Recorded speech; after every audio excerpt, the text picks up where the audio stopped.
Hello, my name is Jose Tajaran, and today we're going to use Ithaca AI to generate procedural textures for our population simulations. And we do this by making 5 characters look like 50 different characters. On the one hand, we'll be using the amazing Stable Diffusion AI technology. As 2D and 3D artists, we know how crucial it is to achieve realistic textures, and Stable Diffusion has revolutionized this process to enhance our creativity. And like Stable Diffusion, we will use only free, publicly available AI. On the other hand, we will use the new technology offered by iClone, CrowdSim. This new tool offers us real-time, customizable crowd animations capable of interacting with each other intelligently. And with that, let's start the tutorial. First of all, I've used the high-quality, realistic characters that Reallusion offers so that our characters will be as realistic as possible. Reallusion offers some high-quality 3D scanned characters for free, but you can also get them using the basic Human Anatomy Set pack. And I also highly recommend the Scan Reality Pro combo pack for its variety and versatility, as it offers scanned people that, with a few adjustments, can be transformed into a multitude of different 3D characters. On the other hand, Reallusion offers us an incredible tool to create beautiful hairstyles for these characters. The Hair Builder, in its second and new e-girl version, offers us variety and finish far superior to its previous version. Currently, there is no tool for creating hairstyles as versatile and varied as this one. And in our case, where we need a lot of hairstyles for our crowd simulation, it becomes the perfect solution for our needs. We can create combinations of various hairstyles and the colors that will differentiate the characters while offering great realism. The tool already provides a long list of possible hairstyles to apply to our characters, which we can even use as a starting point to modify and customize later. A great option offered by Character Creator is dyeing different parts of the hair. If we click on the desired hair section, go to the Textures section, and scroll down to find the Strand Color subsection under Shader Settings, Base Color. And we can find the Root Color and End Color sections there to select the color we want. In addition to the colors, the tool allows us to set the intensity and location of the dyed area. This way I can change the area where the green dye has been applied to, highlight the small hair strands, for example.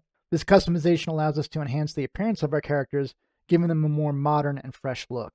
Finally, the best part of this tool is that because the hairstyles are made up of several separate modules and sorted by folders, we can add and reposition them as we like and modify them individually. Each module has its own morph sliders and can be placed manually on any part of the hair. And additionally, this Hair Builder e-girl comes with many additional add-ons that can be placed on the hairstyle to enhance it. Okay, at this point, we are going to generate several textures from the ones we already have, thanks to generative AI. This means you don't have to use Stable Diffusion to generate the textures. There are more and more options to generate images using AI, and there are more AIs that work in a more ethical way. In this tutorial, we are going to use a diffusion model called Mitsuha Diffusion 1. This model has been trained from scratch using only public domain or copyrighted images that have permission to be used. For my case, I will use the desktop version of Stable Diffusion called Easy Diffusion and add the Mitsuha Diffusion 1 model to generate the images. And by the way, to download it, just go to the official Hugging Face website and look for the model. Once inside Mitsuha, go to the Files and Versions section, and within, you will see a document repository. We only need the base model document ending in .ckpt. Clicking on it will take us to the download page, where we can put it inside the Stable Diffusion model folder we have installed. In my case, I will use Stable Diffusion UI. Once opened, I just have to select the model and set a prompt. As you know, the speed of the image generation will be determined by the power of your PC, so to expedite the tutorial, I've sped up several parts of the video. Now that we have everything ready, let's start generating the textures we want. First of all, we need to have the base characters to create our mobs inside of Character Creator. And to create our first variation, we're going to take the base color texture of the face of one of our characters we have and download it. Back in Stable Diffusion, what we're going to do is load the texture for reference in the picture-to-picture mode. Then we're going to write a nice prompt that clearly states what we want. The texture of a hyper-realistic face photographed in great detail with very diffuse light. I would suggest choosing a size of 1024 or 768 and setting the prompt strength between 3 and 3.7 for better control over the result. Great, I love the first result. However, although the quality isn't bad, it's not up to the level we need. This isn't a problem. Once we've downloaded the chosen textures, we can turn to an AI that enhances images. PhotoAid.com is a free online photo enlarger that specializes in increasing the resolution of faces in photographs. In just a few seconds, it's able to add much more detail to our generated images as well as increase the resolution. The difference is incredible, although it has created glints that we don't want, along with the eyes that we'll need to remove. In my case, I use Clip Studio Paint in symmetry mode and place the generated image on a layer above the original texture. At this point, I replace some parts that wouldn't fit on the 3D model, the glows, the ears, and the edges of the face texture, for example. When we introduce the resulting texture onto our character, we can see that the face changes, but still does not resemble another person. This is because the normal map is very important when defining a face, and to truly make it look like a different person, we have to create a normal map from the new texture. To do this, we are going to convert it to black and white, even though it's not necessary.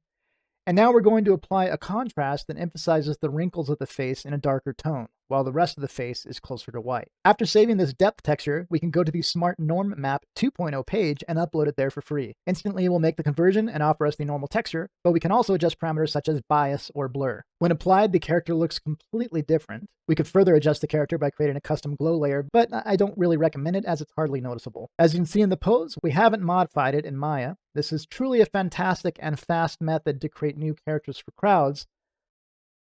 However, it's not the only way. Photo Aid is amazing, but sometimes it doesn't preserve some facial features, such as lip shape or vitiligo spots, something that many AIs seem to find challenging. Let's create a texture with vitiligo spots to witness these limitations. We first download the diffused texture and duplicate it in the editing program. I'll edit both textures so that one has completely white skin without melanin, and the other I'll edit until it has brown skin like the one in the reference image. To create the spots, I recommend choosing any non-uniform brush. After applying it in different areas, we'll blur the result and create a hard selection so that the final result is more similar. After this, we can use the image as a reference in Stable Diffusion via the Upscale button. This option increases the resolution of the image, but does not add more detail like the previous methods. And in this case, it's what I'm looking for. Then I do a little editing in Clip Studio to refine the texture, and that's it. It's as easy as the previous methods. Finally, I want to show you one last free option from Krea AI. Besides being able to generate images in real time from your sketches, something very interesting to try is the option of Upscale and Enhance. This innovative software promises to revolutionize image enhancement and enlargement through advanced artificial intelligence algorithms. Imagine turning your low-resolution photos, or textures in our case, into detailed works with just a few clicks, and their digital textures can reach new levels of quality. But we have to be very careful with the creativity of the tool, because it's very common that it invents details that are not very plausible. We're going to download the textures of one of our characters to try and make this man look a few decades older. How does it work? Just drag and drop the texture. The AI will analyze the image and create a description of it to use as a prompt. I recommend that we write both positive and negative prompts ourselves so that the results look more like what we're aiming for. We will also set the style to realistic, and lastly, adjust the strength of the artificial intelligence. 0.36 will be more than enough for AI strength, and 0.05 for resemblance strength. Press Enhance, and after a few minutes, you're done. Again, I make some adjustments in symmetry mode, leaving the parts of the original texture that I need, and after creating the normal and brightness maps, I have a new character ready. If you look at the clarity of the wrinkles and the spots on the skin, it gives a realism to the face that otherwise would not be so realistic. Well, we should now have at least 4 facial textures along with their pairs of hands per 3D character. To dress these characters, I've used the base clothes the character creator offers for free. However, I've also added some winter clothes that you can also get thanks to the Jackets and Coats content pack in the official Reallusion store. And there are up to 8 items of clothing from jackets to coats. They are 3D scanned in high resolution with low poly retopology, intended for high quality video game production or film production. We're going to finish the part of generating procedural textures by creating designs and patterns for the garments that our characters already have, starting with the graphic t-shirts. Taking into account the stable diffusion model we are using, I will quickly sketch the silhouette of a castle. Keep in mind that we will then merge the design with the texture of the t-shirt by multiplying the layer, so the background of the design should be white. When we upload the sketch and the AI starts to work, we realize immediately that the result isn't ideal. This is because the AI is taking as a reference not only the color of the arrangement of the image, but also its complexity and focus. It may be good for a logo, but to make the result look more like a painting, we're going to trick the sketch by adding noise to it. And yes, this is the result we were looking for, thanks to some simple white noise. The result, like the textures of the face, we are not going to put it directly on the characters inside Character Creator, but instead save them in a folder for later. But let's see how this will look in this preview. We're now going to create a plant pattern for several items of clothing, which is really easy if the generative AI you are using has the option to make patterns in both directions. Again, I create a light colored sketch, bearing in mind that I will later use it by multiplying it with the texture of the garment in question. As you can see, the result is fantastic and just what I was looking for. Patterns like this need a prompt strength of at least 0.6 to correctly create the tiled effect. Reallusion's UV layout is meticulous for folded areas as well, so using a tiled texture directly on top has the perfect end result. At this point, we already have all the textures generated and all the characters, in my case 23, prepared inside the custom content window, ready to be used in iClone. Let's prepare the scene. In my case, I'm going to use Unreal Engine 5 with an existing scene called Victorian Train Station and Railroad Modular Set by Denis Rudkovsky that you can find in the Epic Games Marketplace. As you can see, it's a scene of a Victorian-style train station that looks phenomenal with Unreal 5 technology. The idea is to create a crowd simulation that fills the station with people waiting for the train or wandering around the building. To begin with, we are going to export the base structure of the building to bring into iClone, although in my case, I'm going to introduce it into Maya to remove the collision cubes and the upper part of the structure. This way we can see the building plan easily and then work on it in iClone. Once I've imported the base model of the building into iClone, I'm going to generate the navigation mesh looking for the option in the Create menu. Now that we have the Generate Nav Mesh window displayed, we click on Generate, and we'll see how the tool automatically generates perfect spaces where the characters can be placed.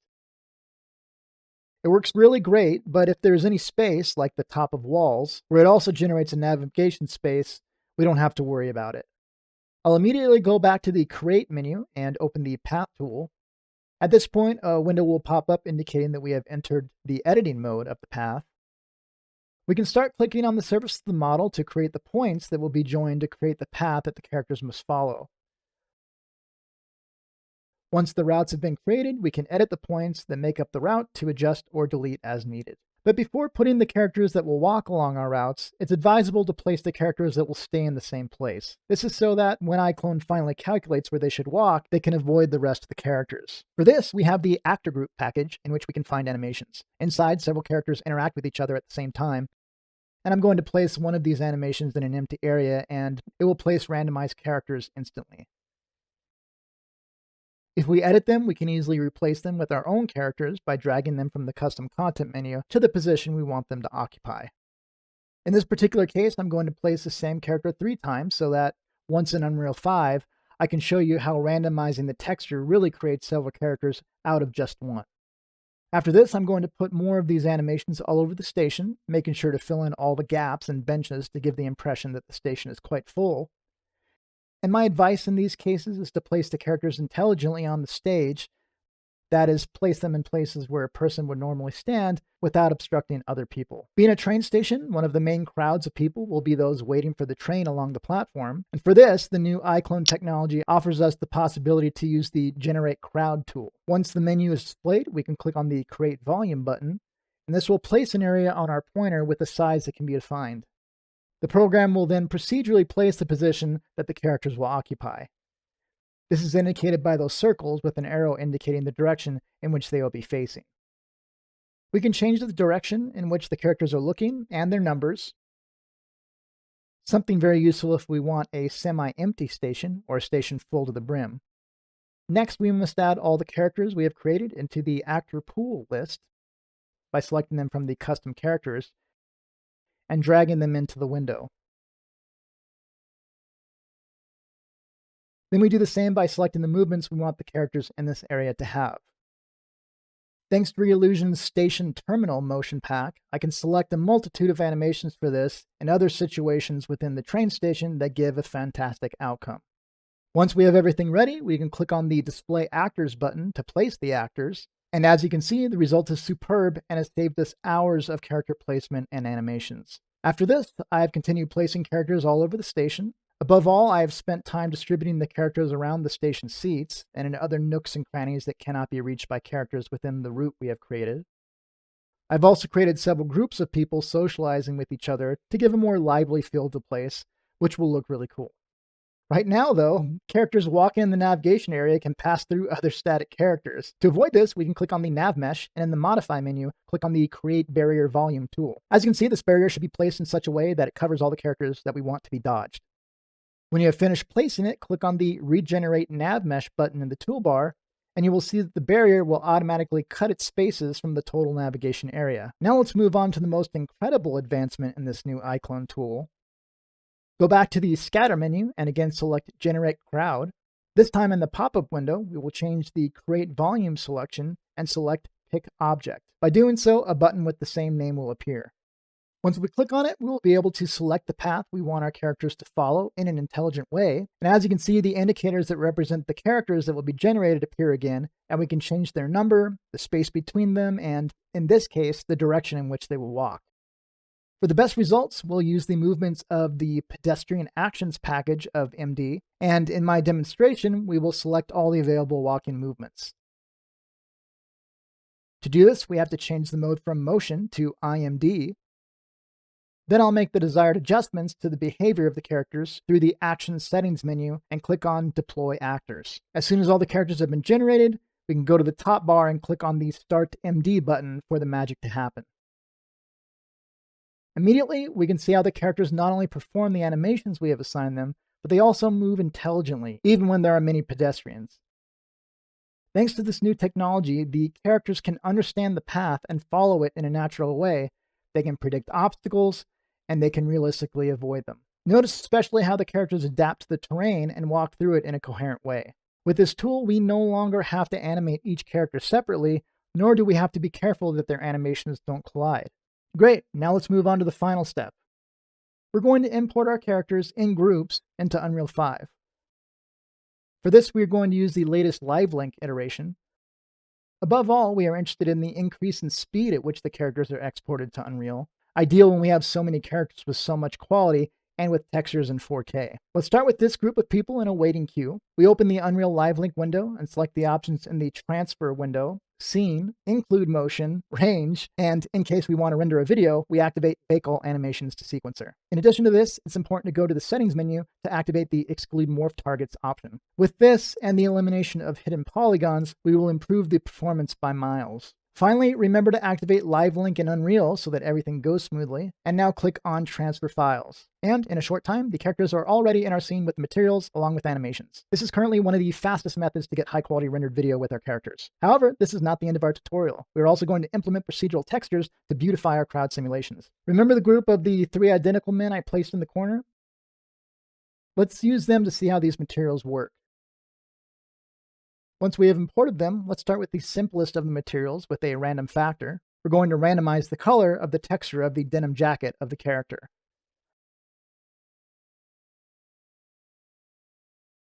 To do this, we're going to create a material and we're going to place the texture as usual. However, this time we're going to introduce more than one diffuse texture. So that all of them have a possibility to appear, we'll use the switch node to join them to this one. Once we have connected all the textures, and in turn, we have connected the switch node to the diffuse channel of the material, it will be time to make magic again. There's a method by which we can randomize the numbers that make up a vector color to randomize it. If we put a vector color node, we convert it into a parameter and assign it a concrete name. Not only can we get it from a random color that we can combine with a texture, we can also get a random number that translates into the selection of one of the textures stored in the switch node. Let's select the numerical values only from the black channel, and from it we take the frac node, and from it we take the multiply node, whose value we will set to 4. If we connect the latter to the switch value of the switch node, we will have achieved that the random values can only be 1, 2, 3, or 4. After this, we have to create an instance of the material and place it in our blueprint class model. After creating the instance of our material, we will add it to our model if it is not already in place. After doing so, go to the construction script section in the upper bar of the view window. Remember that you have to do this with each model for as many textures as you want to randomize, and all the elements must match for it to work. Firstly, we're going to join the base node construction script to the node create dynamic material instance skeletal mesh component. We will join the second node with the same node called set vector parameter value without forgetting to connect its return value link with the target, and this would be the first part. Now we're going to create a new variable, which we will call increment. In addition, the variable must be type integer. Now that we have it ready, let's introduce our increment node and also a make literal float node. We join them both, and then we will obtain the random integer node that we will join again to our increment node. After this, we will connect to the make literal node a divide node, making sure to connect it by the lower nexus and add the value 1 to it. Now we will remove the multiply node, and in the upper node, we will connect the random node that we have already placed, and the divide node in the lower node. Finally, we're going to join this multiply node to a make color node, and as we are only interested in the black color channel, we will only connect it to this one. If, on the other hand, we wanted to have all the randomized values to obtain colors, we only have to duplicate the random, divide, and multiply nodes 3 more times and connect them to the rest of the channels. Now we only need to connect this last node to the set vector node and the value node. So we've now finished placing nodes. Now we only need to edit their values. In the create dynamic node, we must place the instance of the material we have created, and in the set vector node, we must write the name we put to the vector color parameter. Now let's compile and save the changes so that we can select our increment node, and inside it, set its default value to 4. If we now return to see if the material works, we'll see a curious error, which is implying that the material has not been applied where we want it. Can you see that the list of materials of the character is sorted by numbers? The reason is that in the create dynamic node, we have to write in the element index section the number that occupies the material where we want it to work. And that's it. When we save the changes, we can see that the material works perfectly. But it still looks like the same duplicate character, so let's randomize the face material. To do this, we're going to open the face texture that iClone has generated in Unreal, and we're going to find the base material on which it works. It's located in the general/parent section of the texture. When we're in front of the material, we'll go to the top until we find the group base color, and inside it we can find the base color parameter node. Let's separate it from the rest and duplicate it 3 times. Then, to save time, we'll go back to the first material we created and copy the nodes. Once we have all the nodes in place and connected, we have to give them all the same name. Once this is done, as we did with the first material, we connect the commented switch node to the node to which the base color node was originally connected and save the material. If we now return to the instancized material of the face, we will see that next to the diffuse texture, there's 3 additional slots. On the other hand, we also have the normal maps of each of the faces that we have generated. To ensure the randomization system does not mix them, we will need to proceed as follows. First, we're going to go back to the base material of the face and find in the lower part of the group still normal. There, we'll separate the node of the parameter normal map and do the same as we did above, with the exception that we'll connect the same multiply node at the top with the switch node at the bottom. This way, the result will be the same in the diffuse texture as in the normal one. And finally, after saving the material, we will return to the instance material of the face. There, we're going to activate all the slots and introduce in strict order for each diffuse and normal texture. And great, we already have all the materials created that will serve us for the rest of the characters also. Now, let's go back to our blueprint character. There, we will duplicate the nodes that we used for the previous material, and we will connect the set to the set vector node that we had. Now we're going to configure these nodes as we did with the first material. Remember that now the number of element index will be 1, and that's it. We already have both materials randomized. You can go ahead and try and reload the materials to see how they recombine randomly without problems, and all this without losing the quality of the skin materials generated by iClone. Now, we only have one type of material left to randomize, which is the prints of the clothes that we generated earlier. To make it a little more varied, I will show how the base texture of the character's t-shirt can be white or black. Depending on if one color or the other appears, the patterns of the clothes will also be different. To begin with, we will display all the textures in separate columns, differentiating the patterns for the white color and for the black color. Now, as you can see, when combining the designs with the texture, using an add or multiply node, it is not placed in the correct spot of the texture. This is not a problem. We're going to create a text chord node and connect it to the UVs nexus of all the print textures. We're going to expand this node to see the values, and we're going to place a 2 in both. All right, ready. Now the texture is in the right place on the t-shirt, but we need to discard the rest of the space it occupies. To do this, we're going to take the texture of the t-shirt in an image editor, and we're going to create a mask in the front area of the t-shirt. Make sure that the texture is very small, as you don't need much resolution, and you don't want to make the same mistake as me. The black color is the area that will remain unmasked. To apply the mask, we're going to create a lerp node, and after placing the image we have just made, we're going to connect it to its alpha nexus. The lerp node, in turn, will be connected to the multiply or add node to which the texture was connected, and then we will have the texture correctly placed. Okay, now we're going to copy once again the nodes we made in the first material, but we're going to duplicate the switch node. To one of the switch nodes, we're going to join all the add nodes, and to the other one, all the multiply nodes. Remember that both nodes have to be attached to the multiply node, as we said in the first material. On the other hand, we're going to copy the nodes of the original material one last time. This time we will only need two switch nodes, one for the white shirt switch and one connected to the black shirt switch. When we connect it all to the base color linked on the material, we are done. Another option you have is to use only one switch for everything by adding more links, but I don't recommend it too much because it's giving me some errors when I increase the numbers of these links. With that done, let's go back once more to the blueprint of our character.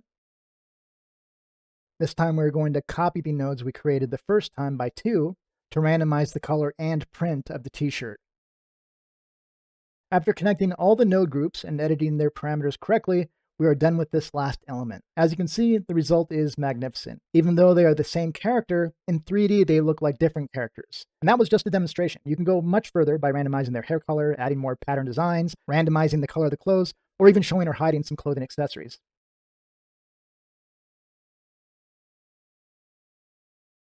By not modifying the materials that Reallusion has set up for skin and hair, the result is really fantastic. Unreal 5's lighting system interacts with the characters in a very nice way, and the movements of the characters feel great when they appear on camera. This is really great in both film and video game productions for creating a homogeneous mass of people. Alright, well that's it for the tutorial. I hope you liked it. Don't forget to follow Reallusion's official YouTube channel for more videos like this. And finally, I leave you with these example shots for your enjoyment.